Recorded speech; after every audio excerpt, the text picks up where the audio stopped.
The outer reach assembly point stretched across the darkness of space like a city of stars, and hundreds of warships from dozens of alien species hovered in perfect formation with their hulls gleaming under the light of distant suns. But among all these magnificent vessels sat one ship that looked completely out of place. The HSS Ranger was a blocky and utilitarian craft that seemed to belong to an earlier age of space travel, and its gray hull showed none of the elegant curves or shimmering energy fields that decorated the alien warships around it. So anyone looking at the human vessel would think it was barely capable of keeping up with the fleet captain. Daniel Hoffman stood on the bridge of the Ranger with his arms crossed behind his back as he watched the viewscreen display the assembled armada, and his weathered face showed no emotion, even though he knew what every alien commander in the fleet was thinking about his ship. "Sir, we're receiving another hail from the Vryn flagship," Lieutenant Laura Chun said from her station at weapons control, and her voice carried a hint of frustration that she tried to hide but failed. "Put it through," Hoffman replied calmly. The viewscreen flickered and showed Commander Thex of the Vryn Imperium, whose sleek blue skin and triple-jointed arms marked him as one of the most advanced species in the Coalition. And his expression made it clear that he found the whole situation amusing. "Captain Hoffman, I wanted to personally ensure that your vessel can maintain formation during the jump to hyperspace," Thex said with barely concealed mockery in his voice. "We wouldn't want you to get lost trying to keep up with real warships." Laura's hands clenched into fists at her console, but she remained silent because discipline was everything on a human ship. And Hoffman simply nodded as if the insult meant nothing to him at all. "We'll manage." "Commander," Hoffman said with the same calm tone he always used, "the Ranger has never missed a rendezvous." Thex laughed, and the sound was like wind chimes being struck too hard. Then he cut the transmission without another word because he had made his point and didn't need to waste more time on inferior humans. Commander Kevin Martinez turned from his position at the first officer's station and looked at his captain with concern in his dark eyes, because even though he understood the strategy they were following, watching his species be mocked still hurt. "How much longer do we have to endure this?" Kevin asked quietly, so only Hoffman could hear. "Until the moment we don't," Hoffman replied, and allowed himself the smallest smile. The Fleet Command Center sent out the signal for all ships to prepare for the strategic briefing. So the Ranger's senior officers transported over to the massive Krullian command ship, where High Commander Vexith would outline the mission ahead. The briefing chamber was enormous and filled with representatives from every species in the Coalition, and the air hummed with dozens of different languages being translated in real time by the Universal Communication System. But when Captain Hoffman entered with Laura and Kevin behind him, the room grew noticeably quieter, as if everyone wanted to see what the humans would do. High Commander Vexith stood at the center of the chamber on a raised platform that made his already impressive height even more imposing, and his forearms gestured at the holographic star map that floated above everyone's heads, while his crimson scales reflected the light from the tactical displays. "The Syndicate has been raiding colony worlds in the outer systems for 3 months," Vexith announced in a voice that resonated like thunder. "Our intelligence indicates they have a base of operations in the Kepler sector, and this fleet will eliminate that threat once and for all." The holographic display zoomed in on the Kepler sector and showed a dense field of asteroids surrounded by areas of space that would interfere with most sensor systems, which meant the Syndicate had chosen their hiding place, while Vexith began assigning positions to each species fleet contingent. And he placed the most advanced warships at the vanguard, where they would make first contact with any enemy forces, while other vessels were assigned to flanking positions or support roles based on their capabilities. When Vexith finally addressed the human delegation, his tone changed to something that sounded almost apologetic, as if he regretted having to include them at all. The human vessel Ranger will take position at the rear guard, Vexeth declared. Your role will be support logistics and rescue operations if needed. It was the kindest way possible to say that the humans were not expected to actually fight. And several alien commanders made no effort to hide their amusement at the assignment, because everyone in the chamber believed that humanity had been allowed into the coalition out of politeness rather than capability. Laura started to object, but Hoffman placed a hand on her shoulder and gave a slight shake of his head. So she bit back her words and simply glared at the assembled alien commanders who thought humans were nothing more than primitive children playing at war. The briefing continued for another hour with detailed tactical plans and contingency protocols being discussed. But the humans were barely mentioned again, except when one Seraphim delegate questioned why Earth had been invited to join the coalition at all if they couldn't contribute meaningful military strength.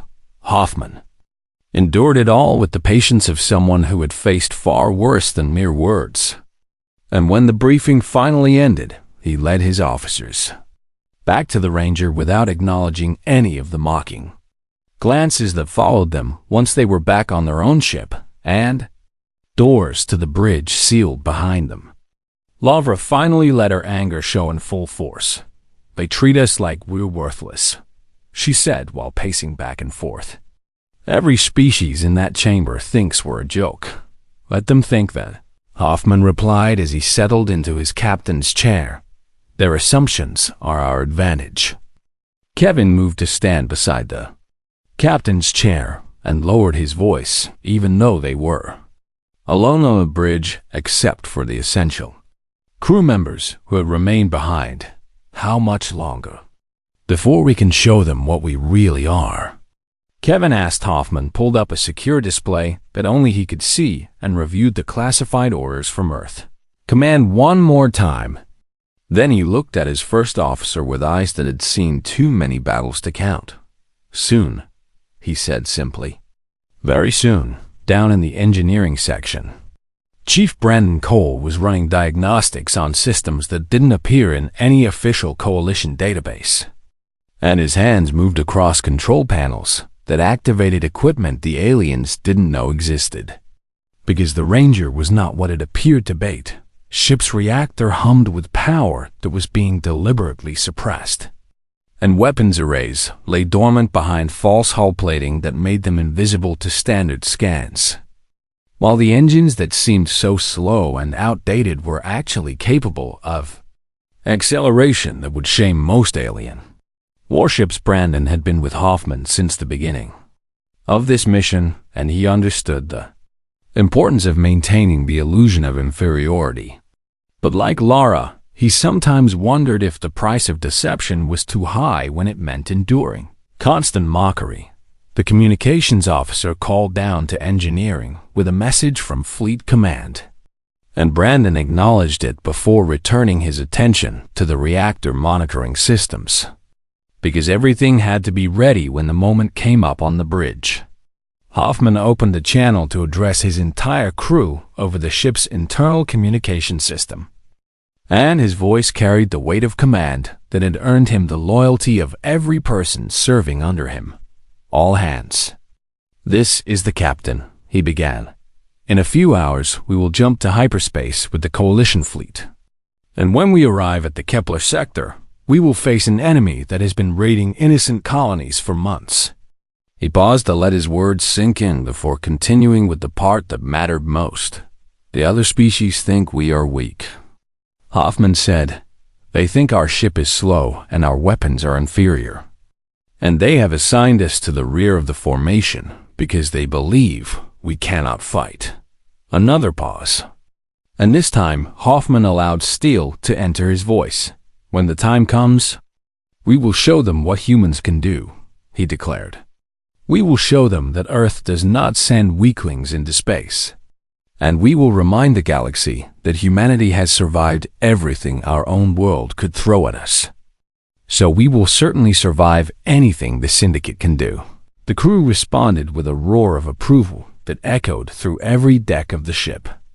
And Hoffman allowed himself to feel pride in these men and women who had endured mockery and insult. Without breaking discipline, the fleet began its jump to hyperspace with the most advanced ships, creating brilliant displays of light and energy as their drives activated.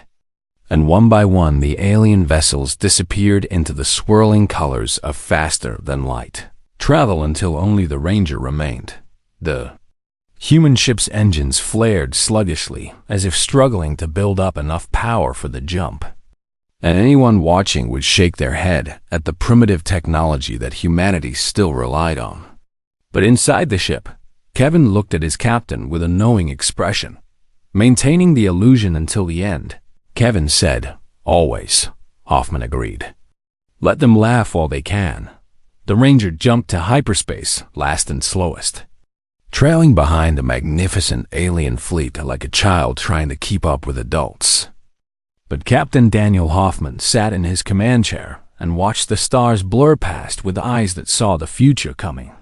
They would laugh at the slow human shipwreck. 3 days passed as the Coalition fleet traveled through hyperspace toward the Kepler sector. And during that time, the mockery of the human ship continued. On almost every communication channel that the aliens thought were private, but which the Rangers' advanced systems monitored without difficulty, Laura ran combat drills with her weapons team twice per day, and every member of her crew could operate their stations blindfolded because human military training demanded perfection, even when others thought you were worthless. So the weapons department remained at peak readiness despite being assigned to support logistics. Kevin spent his time reviewing intelligence reports about the syndicate that had been shared with all Coalition vessels. And something about the data bothered him in a way he couldn't quite identify at first. But then patterns began to emerge that suggested the intelligence might be incomplete or deliberately misleading. Syndicate's last known position didn't match their projected intercept course. According to the tactical models that Kevin ran through the Rangers' computer systems, and the math simply didn't add up no matter how many times he checked his calculations. So he brought his concerns to Captain Hoffman in the privacy of the captain's ready room. "Sir, I think we're flying into a trap," Kevin said, while displaying his analysis on the wall screen. "The Syndicate should have moved their base by now if they knew we were coming. But the Coalition is proceeding as if the enemy will be exactly where our old intelligence says they should be." Hoffman studied the data with the careful attention he gave to everything that involved the safety of his crew. And after several minutes of silence, he nodded slowly because he saw the same patterns that Kevin had identified. "Try to raise High Commander Vexeth," Hoffman ordered. "He needs to see this before we drop out of hyperspace." The communication went through after a brief delay, and Vexeth's massive form appeared on the view screen with his 4 arms crossed in a gesture that humans had learned meant impatience among the Krellian species.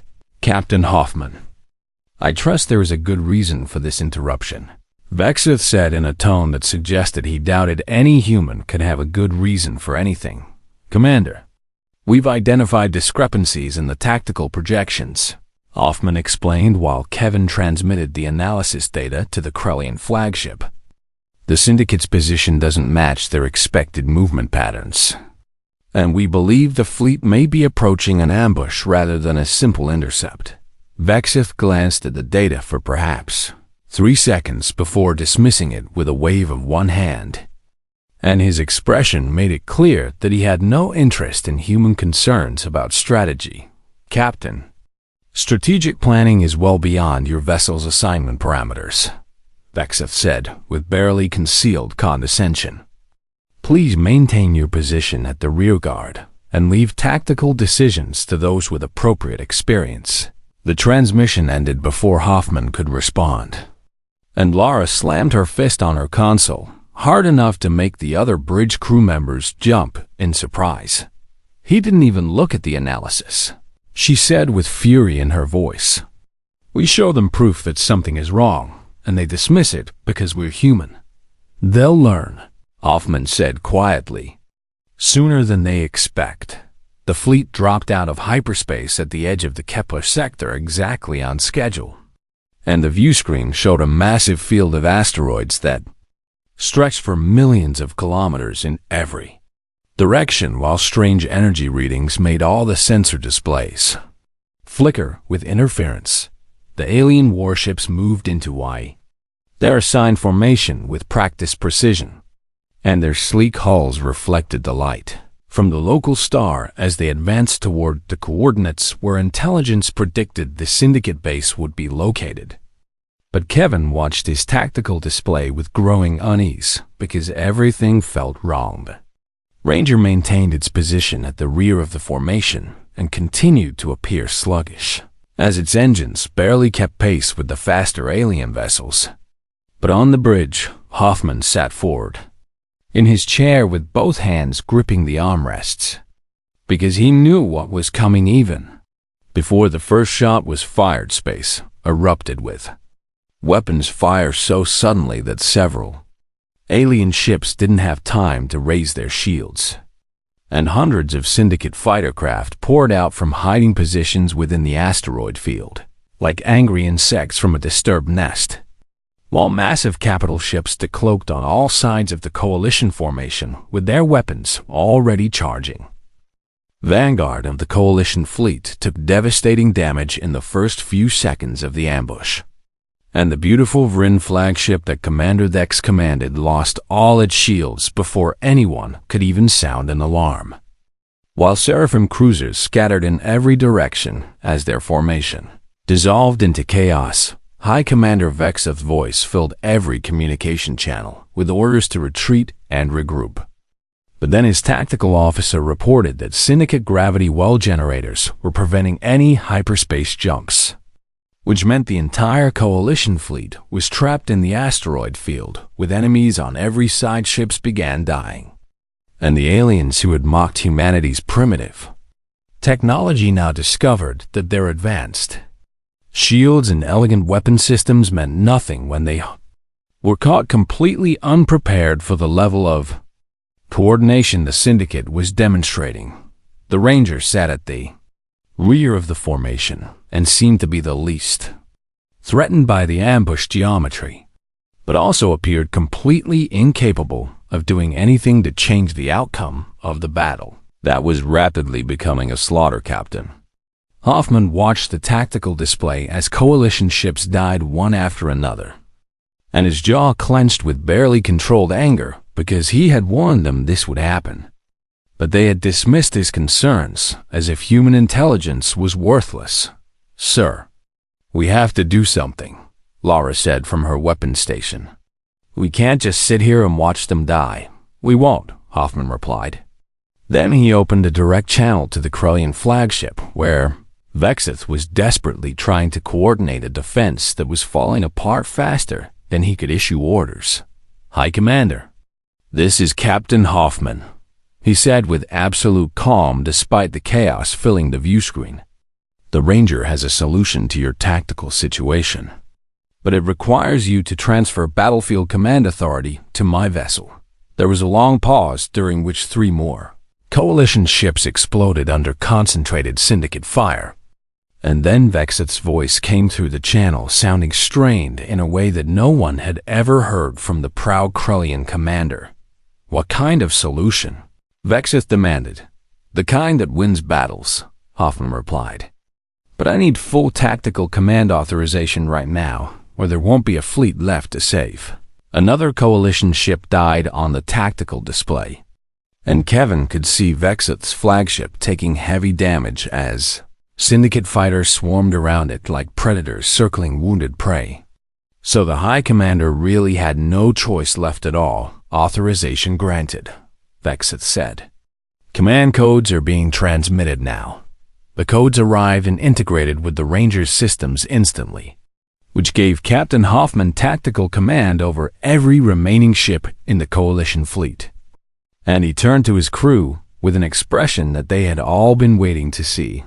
"All hands. Battle stations," Hoffman ordered in a voice that rang with authority. Disengage all limiters and bring the real ship online. Laura's fingers flew across her weapons console as systems that had been hidden for weeks suddenly activated with a surge of power that made the entire bridge hum with energy. And her display lit up with weapons. Arrays that would have made every alien commander's jaw drop if they had known such technology existed. Brandon Cole's voice came through from engineering with barely contained excitement. Captain, reactor is at full power and all combat systems are responding. We're ready to show them what a real human warship can do. The Ranger's exterior panels began to slide open along predetermined seams that no casual scan had ever detected. And weapons arrays that had been concealed behind false plating extended into firing positions while the ship's energy signature spiked so dramatically that every sensor in the fleet registered the change. Kevin pulled up the fleet-wide tactical display and began feeding targeting data to coalition ships that were too panicked to coordinate their own defenses, while Hoffman's orders flowed through the command network with precision that spoke of decades of military experience. All coalition vessels form defensive sphere formation Delta 7, Hoffman commanded. Overlap your shields and concentrate fire on designated targets only. Stop wasting energy shooting at fighters and focus on capital ships. The alien commanders were too desperate to question why they were suddenly taking orders from a human, and they moved their battered ships into the formation that Hoffman specified while their weapons officers received targeting solutions calculated by the Ranger's combat computer. The sluggish engines that had barely kept pace with the fleet suddenly roared to full power, and the Ranger accelerated so quickly that several alien ships registered it as a sensor malfunction, because nothing that size should be able to move that fast. Lieutenant Chun, you have weapons free, Hoffman said calmly. Show them what human engineering can accomplish. Laura's smile was fierce as her fingers danced across her console, and the Ranger's main railgun fired its first shot in combat with a recoil that would. The transformation of the HSS Ranger from apparent cargo hauler to true warship happened in less than 30 seconds, and every alien commander watching their sensors couldn't believe what they were seeing, because the energy readings coming from the human vessel now rivaled their most powerful battlecruiser's falls. Hull plating continued to slide away to reveal weapons arrays that shouldn't exist on a ship that size, and the reactor output that had seemed barely adequate for basic propulsion now showed power generation capabilities that matched Krellian dreadnoughts, which meant everything the aliens had believed about human technology was completely wrong. Captain.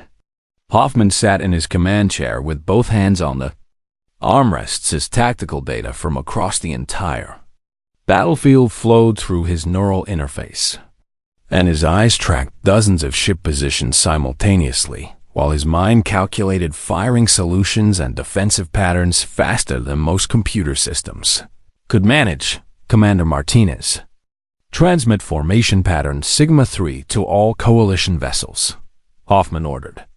Position their ships to create overlapping shield coverage and concentrate their defensive fire on the fighter swarms.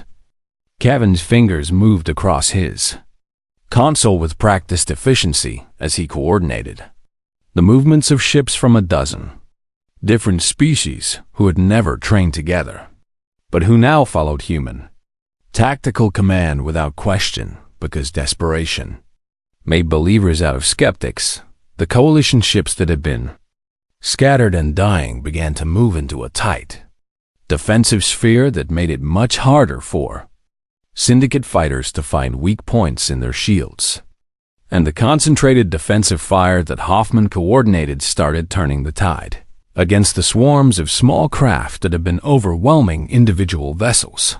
Laura Chun sat at her weapons station with a fierce smile on her face as targeting data flowed across her displays faster than any alien weapons officer could process. But her human brain, with its pattern recognition abilities and split-second decision-making, turned the raw data into devastating accuracy. Targeting Syndicate escort cruiser on Vector 27 Mark IV, Lavra announced, firing main railgun. The Ranger's primary weapon fired with a recoil that would have destroyed the mounting systems on most alien ships. But human engineering had designed every component to withstand forces that seemed impossible. And the magnetically accelerated projectile crossed 20,000 kilometers in the time it took to blink the Syndicate. Cruiser's shields flickered and died under the kinetic impact. Then the hull crumpled as the projectile punched completely through the vessel before continuing on to strike an asteroid beyond with enough force to shatter it into fragments. Direct hit, Laura reported with satisfaction. Target destroyed. Acquire next target, Hoffman ordered without taking his eyes off the tactical display. Focus on ships threatening the Vrin flagship. 3 Syndicate destroyers had surrounded Commander Thex's damaged vessel and were pounding it with concentrated fire. And the beautiful ship that had seemed so advanced just days ago was now barely holding together under the assault. But then the Ranger appeared between the destroyers and their target with a speed that defied physics. The human ship's point defense systems activated with a precision that made alien computer targeting look primitive by comparison, and hundreds of small railgun turrets tracked incoming fire with reaction times measured in microseconds before destroying missiles and energy bolts that would have finished off the Vrin flagship. Brandon Cole's voice came through from engineering with an update that made everyone on the bridge smile. Captain, I've rerouted power from non-essential systems, and we now have 40% over normal combat capacity, which means we can maintain this level of operations for at least 6 hours before needing to cool the reactor. Well done, Chief, Hoffman replied. Keep me informed if anything changes. The Syndicate forces realized that the human ship was the key to the Coalition's sudden resistance. So they threw everything at the Ranger in a coordinated assault that should have overwhelmed any single vessel. And missiles by the hundreds converged on the human ship while fighter craft made suicide runs and capital ships focused their main batteries on the single target. Laura's point defense systems created a web of destruction around the Ranger that turned the space around the ship into a graveyard of exploding missiles and shattered fighters. But some weapons got through the defensive screen and impacted the hull. With forces that would have vaporized most vessels, the Ranger shuddered under the impacts and armor plates sheared off to tumble away into space. But the ship kept fighting because human engineers had learned long ago that redundancy was more important than elegance. And every critical system had 3 backups that activated automatically when primary systems failed. Kevin coordinated damage control teams with ruthless efficiency as he directed repair crews to hull breaches and rerouted power around damaged conduits. And his calm voice over the internal communication system kept everyone focused on their jobs instead of panicking about the punishment. Their ship was taking hull breach on Deck 7. Section 12, Kevin announced. Emergency bulkheads are holding and repair teams are responding. Acknowledged, Hoffman replied without taking his attention away from the battle. Lavra, I need firing solutions for those Syndicate frigates harassing our port flank. Laura's hands moved across her console in a blur of motion as she designated 6 targets and calculated the optimal firing sequence to take them all out with minimum ammunition expenditure. Then her weapon systems opened fire in a carefully orchestrated pattern that looked almost like a dance. The railgun rounds left the Ranger at velocities that made them effectively impossible to intercept. And each projectile found its target with the kind of accuracy that alien weapons officers would have thought required guided missiles. But humans had been throwing rocks at each other since before they discovered fire. So ballistic calculations were encoded in their very DNA. LL6 Syndicate frigates died within 8 seconds of each other as railgun rounds punched through their hulls and detonated their reactors. And the expanding clouds of debris temporarily blocked sensors in that section of the battlefield. "Hi." Commander Vexith's voice came through on a priority channel. And for the first time since the battle began, he sounded something other than desperate or condescending. "Captain Hoffman, your tactical coordination has stabilized our defensive posture," Vexith said. "But we cannot maintain this position indefinitely while those gravity well generators prevent our escape."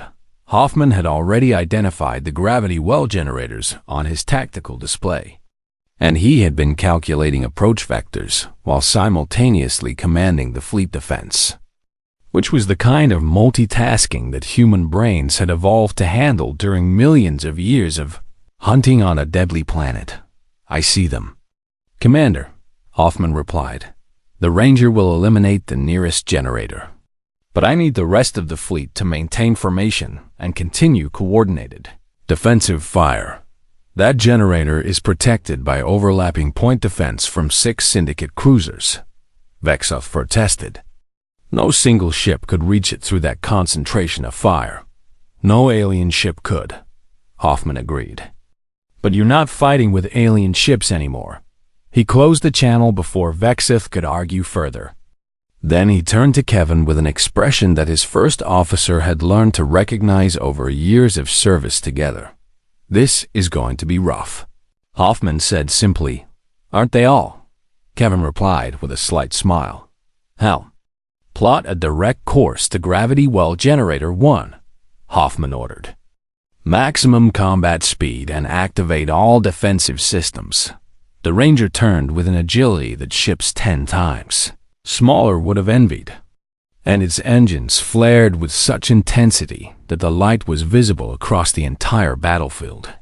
Then the human ship accelerated directly toward the most heavily defended position in the Syndicate formation. Laura brought every weapon system online and set point defense to automatic engagement because there was no way any human could manually target all the incoming fire they were about to face. And her hands gripped her console as the ship began its assault run. The 6 Syndicate cruisers protecting the gravity well generator opened fire simultaneously, and the volume of energy weapons and missiles they threw at the Ranger should have been enough to destroy a dozen ships. But the human vessel wove through the firestorm like a fighter craft instead of a capital ship. Hoffman's hands moved across his command console as he took direct control of the helm, and his neural interface connected him to the ship's maneuvering system so completely that the Ranger responded to his thoughts almost before he formed them, which gave the vessel a fluidity of movement that looked almost alive. The ship rolled to avoid a concentrated barrage, then dove beneath an asteroid before emerging on the opposite side with its main railgun already firing at the nearest cruiser. And the precision of the attack spoke of instincts owned over thousands of years of human warfare. Brandon's voice came through from engineering with barely controlled excitement. "Captain, the structural stress indicators are approaching maximum tolerances on the port maneuvering thrusters." "Noted," Hoffman replied calmly while throwing the ship into another impossible turn. "We'll replace them after we destroy that generator." An explosion rocked the ship as a missile penetrated the Coalition fleet that had been moments away from complete destruction now surged forward with renewed confidence because they had seen what the human ship could do. And every alien commander followed Captain Hoffman's tactical commands without question or hesitation, which was something that would have been unthinkable just hours before. The Ranger led the assault with weapons blazing, and its damaged hull testament to the price of courage.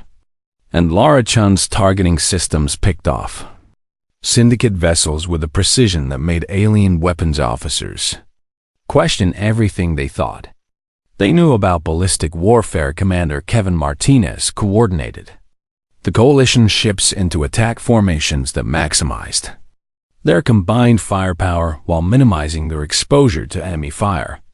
And his tactical instructions flowed through the command network in simple language that every species could understand despite the chaos of battle. The Syndicate forces tried to regroup after losing their gravity well generator, but the momentum of the fight had shifted completely, and ships that had been hunting the Coalition fleet now found themselves being hunted by vessels that fought with coordination and purpose instead of panic.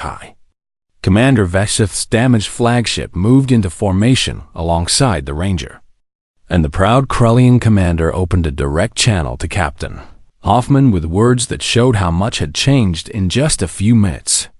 "Captain, the Vrin Imperium owes humanity a debt," Vexith said. "Your ship has saved my fleet. We're not finished yet."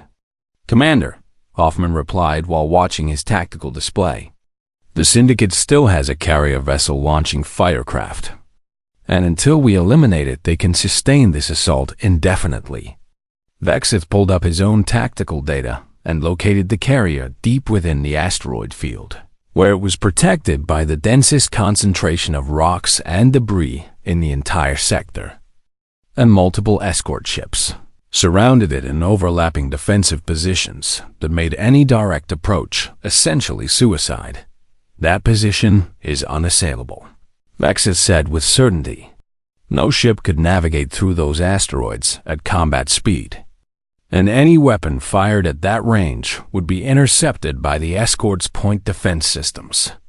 Then, we don't use a conventional approach."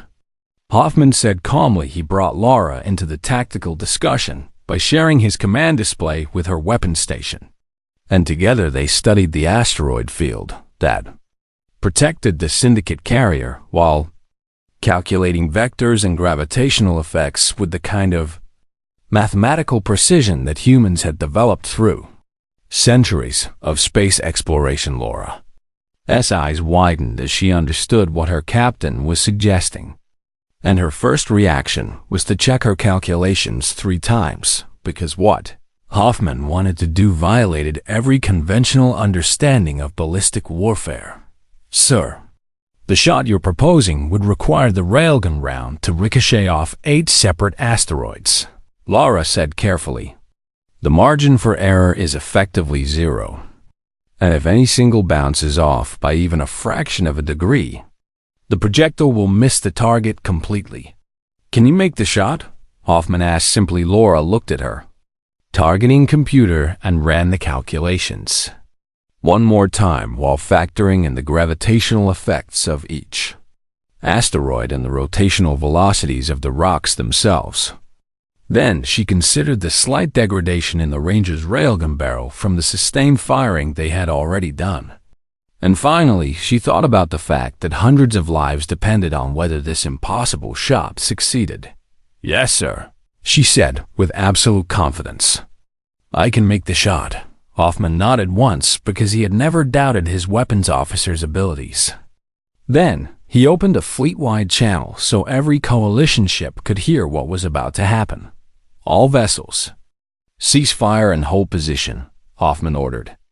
"The Ranger is taking a shot at the carrier, and I need clear sensor data for targeting calculations." The entire battlefield fell into an eerie quiet as Coalition ships stopped firing and Syndicate forces paused in confusion at the sudden change in tactics.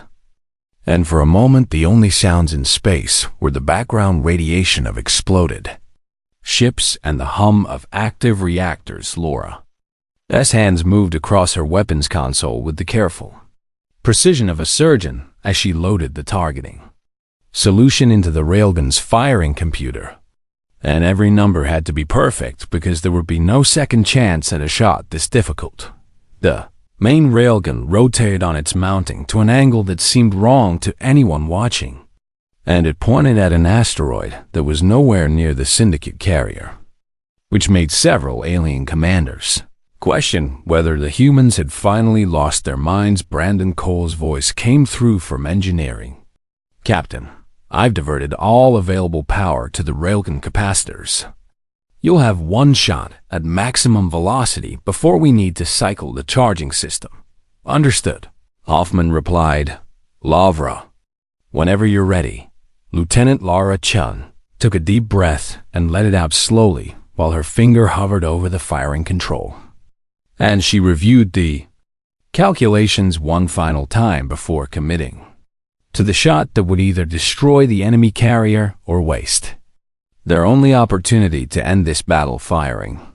She announced the railgun discharged, with a recoil that made the entire ship shudder, and the magnetically accelerated projectile left the barrel at a velocity that approached a significant fraction of light speed, which gave it kinetic energy equivalent to a small nuclear weapon. The projectile struck the first asteroid at exactly the angle Lara had calculated, and instead of punching through the rock, it glanced off the surface with a shower of debris that momentarily obscured the trajectory from every sensor in the fleet. 3 seconds later, the projectile emerged from the debris cloud on a new vector and struck the second asteroid with the same precision, and the ricochet sent it spinning toward the third target while alien commanders watched in disbelief. The physics involved in the shot were so complex that most species would have needed their most advanced computers to even attempt the calculations. But Lavra had done it in her head with assistance from the Ranger's targeting system, which spoke to the unique way human brains process spatial relationships and ballistic trajectories. 4th asteroid, 5th, 6th, and the projectile kept bouncing with each impact, sending it on a new path that curved around the obstacles protecting the Syndicate carrier, and the gravitational effects of the asteroids themselves bent the trajectory in ways that seemed almost magical. Commander Dex of the Vrid Imperium watched the shot's progress on his sensors and opened a channel to the Ranger with shock evident in his voice. "This is impossible. No one can calculate a shot with this many variables. Humans can." Kevin replied simply. The 7th ricochet sent the projectile into a tight curve that took it past a particularly large asteroid whose gravitational field pulled the round into a slingshot trajectory, and the acceleration from the gravity assist added even more velocity to an already devastating kinetic weapon. The 8th and final bounce came off an asteroid that was rotating at high speed, and the impact point Lara had chosen caught the rock at exactly the right moment to send the projectile directly toward the Syndicate carrier on a vector that the escort ships never anticipated. The carrier's crew had exactly 1 second to register the incoming threat before the railgun round punched through their forward shields, through their armor plating, through 4 interior decks, and directly into the main reactor that powered the massive vessel.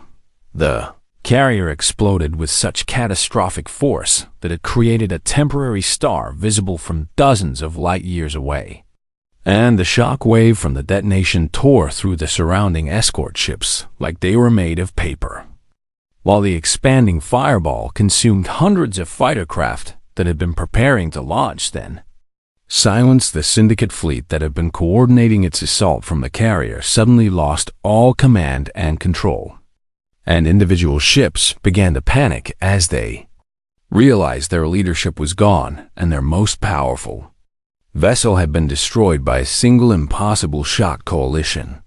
Ships held their positions and watched, their sensors in complete disbelief as the debris from the carrier spread across thousands of kilometers. And for several long moments, no one could find words to describe what they had just witnessed. High Commander Vexith was the first to break the silence, and his voice carried across every coalition channel with a mixture of respect and fear that no one had ever heard from the proud Krellian before. "Captain Hoffman, that was the most remarkable display of tactical precision I have witnessed in 40 years of military service," Vexith said slowly. "I have never seen anything like it. We're humans." "Commander," Hoffman replied with the same calm tone he had maintained throughout the entire battle, We've been doing the impossible since before we left our planet. The Syndicate forces broke formation and began attempting to flee now that their command ship was destroyed. But the Coalition vessels moved to intercept them with a coordination that came from following human tactical leadership. And within an hour, the battle was completely over. Every Syndicate ship had been either destroyed or captured. And the Coalition fleet that had been facing annihilation now stood victorious in the Kepler sector. But the cost had been high, with dozens of ships damaged and hundreds of crew members dead. The Ranger floated in the center of the defensive formation with entire. 3 weeks passed between the battle at Kepler's edge and the Coalition fleet's return to the Outer Reach assembly point. And during that journey, the mood among the alien species had changed so completely that it seemed like an entirely different fleet making the trip home. The HSS Rangers still bore the scars of combat despite the emergency repairs that Brandon Cole's engineering teams had completed, and Captain Hoffman had deliberately chosen not to fully restore the ship's exterior because he wanted every species in the Coalition to see the price that humanity had paid for their victory. As the fleet approached the assembly point, something unprecedented happened when every single vessel in the area formed an honor corridor for the human ship to pass through, and communication channels filled with respectful hails instead of the mockery that had greeted them just weeks before. Commander Kevin Martinez stood beside the captain's chair and watched the viewscreen display dozens of alien warships holding perfect formation and salute. And he couldn't quite suppress the small smile that crossed his face. A bit different from our departure, Kevin observed quietly. They learned what many species before of them have learned, Captain Hoffman replied. Never underestimate humanity. High Commander Vexeth had requested a full tactical debriefing to be held in the main Coalition chamber. But this time, the summons came with a tone of respect that acknowledged human expertise rather than merely tolerating their presence. And when Hoffman arrived with Laura and Kevin, the assembled commanders stood in recognition. The chamber that had been filled with mockery during the initial briefing now held an atmosphere of serious attention, and every species representative focused completely on Captain Hoffman as he took his position at the primary tactical display. Vexeth gestured for Hoffman to begin, and the Krellian commander's forearms hung at his sides in a posture that humans had learned indicated deep respect among his people. Captain, please share your analysis of the engagement at Kepler's edge, Vexeth requested formally. The Coalition would benefit greatly from understanding human tactical methodology.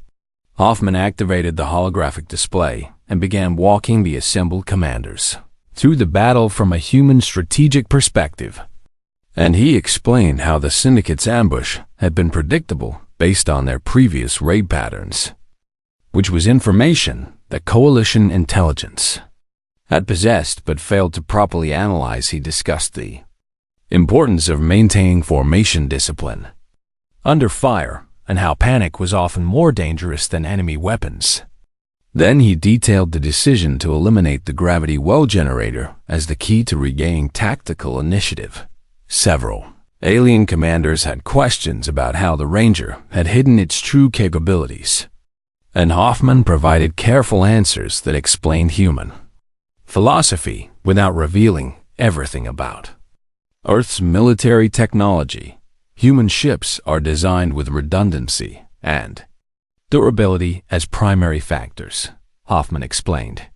We build vessels that can absorb tremendous damage and continue fighting, because our planet taught us that survival requires being tougher than your environment. Commander Dex of the Vryn Imperium stood and addressed Hoffman with none of the condescension that had marked their previous interactions, and his blue skin had taken on a darker shade that indicated embarrassment among his species. Captain Hoffman, I must apologize for my behavior before the mission, Dex said formally. I dismissed your vessel and your crew based on assumptions that were completely wrong. and my arrogance nearly cost us the entire fleet. Apology accepted, Commander, Hoffman replied simply. We all make assumptions based on limited information. The Seraphim delegate, who had questioned humanity's place in the coalition, now stood and made a similar acknowledgement. And one by one the species that had mocked the slow human ship offered their respect to the crew that had saved. Then all the questions continued for hours as alien commanders tried to understand the tactical principles that humans used. And Lara Chun explained the mathematics behind the impossible shot that destroyed the Syndicate carrier while using terms simple enough for non-specialists to grasp. Lavra described how she had calculated the 8 ricochets in real time during combat. Several alien weapons officers made sounds of disbelief because their species would have needed computer assistance for calculations that complex. But humans had evolved to throw rocks at moving targets long before they invented computers. The formal debriefing eventually concluded, and Vexith announced that the Coalition Council would be holding a ceremony to honor the vessels that fought at Kepler's Edge. With special recognition for the human ship that turned defeat into victory, Captain Hoffman accepted the announcement with appropriate diplomatic courtesy, but privately, he knew that the real victory wasn't the medal or the honor. It was the fact that humanity had finally earned genuine respect from the galactic community over the following days. Individual coalition commanders approached Hoffman with private requests for military cooperation, and the tone of these conversations showed how dramatically perceptions had changed in just 3 weeks. Vexith requested human tactical advisors to help train Krellian fleet commanders in adaptive combat strategies, and he offered technology exchanges that would have been unthinkable before the battle commander, Dex, asked if human engineers could review Vryn ship designs to improve their durability. And he admitted that his species had focused too much on speed and elegance at the expense of practical survivability. The Seraphim delegate inquired about trade agreements for human defensive technology, and several other species made similar requests because everyone wanted to understand how humanity built ships that could absorb such punishment and continue fighting. Kevin handled most of these diplomatic overtures while Hoffman maintained direct communication with Earth Command through encrypted quantum channels. And Admiral Patricia Monroe listened to his reports with satisfaction. You've done exactly what we hoped, Daniel, Admiral Monroe said during one of their private conferences. The galaxy now sees humanity as capable and valuable allies rather than primitive newcomers. But they still don't know the full extent of our capabilities, Hoffman noted, and they don't need to. Monroe agreed. The Ranger is a message, not a revelation. And Earth has dozens more ships with capabilities that will continue surprising our allies when necessary. She confirmed that other human vessels scattered across coalition space would maintain their apparent limitations for now, because the strategic advantage of being underestimated was too valuable to surrender completely.